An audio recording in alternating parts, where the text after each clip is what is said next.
போனது போகட்டும். அதைப் பற்றி கவலைப்படாதே. அதைவிட உயர்ந்த ஒன்று உனக்கு கிடைக்கப் போகிறது. காத்துக் கொண்டிரு. நீ உச்சத்தைத் தொட வெகு தூரம் இல்லை. கூடிய விரைவில் உனக்கு நல்ல செய்தி வரப்போகிறது என் தங்கப்பிள்ளையே.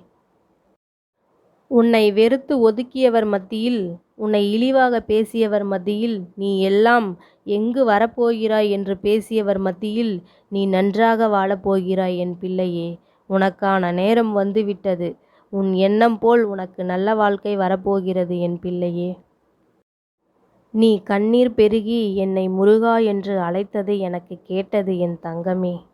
ஏன் இந்த கலக்கம்? நான் இருக்கிறேன் உனக்கு என்றுமே. என் ஆலயம் வந்து வெற்றிலை தீபம் போடு. உன் கர்மா அனைத்தும் முடியப் போகிறது. இனி உனக்கு நல்ல காலம்தான். என் பிள்ளையே, உன் வேதனையை, உன் தனிமையை நான் அறிவேன். ஆனால் நீ ஒருபோதும் தனித்து இருக்கவில்லை. உன்னோடு நான் இருக்கிறேன் என்றுமே உனக்கு துணையாக. மகளே, கவலைப்படாதே. இங்கு நீ நினைக்கும் அளவுக்கு எதுவும் தவறாக போய்விடவில்லை. முதலில் அச்சம் கொள்ளாதே. என்னை மீறி உன் வாழ்வில் எதுவும் நடக்காது. நான் இருக்கிறேன், நம்பிக்கை கொள்.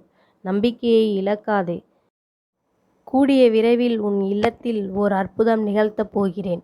நடக்கவே நடக்காது என்று நீ நினைத்த காரியம் ஒன்று நடக்கப் போகிறது. நீ வாய் திறந்து சொல்ல முடியாத வேதனையை நான் கண் திறந்து பார்த்து கொண்டுதான் இருக்கிறேன். நிச்சயம் உன் வேதனைக்கு நல்ல முடிவு வரும். இது சத்தியம். முருகன் இருக்க பயமேன்?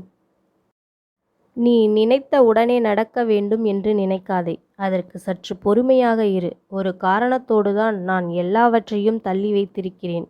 அது உனக்கு புரியும்போது உனக்கு நல்லதுதான் நடக்கிறது என்று உனக்கு தெரியும். நல்ல நேரம் வரும் வரை காத்திரு என் தங்கப்பிள்ளையே.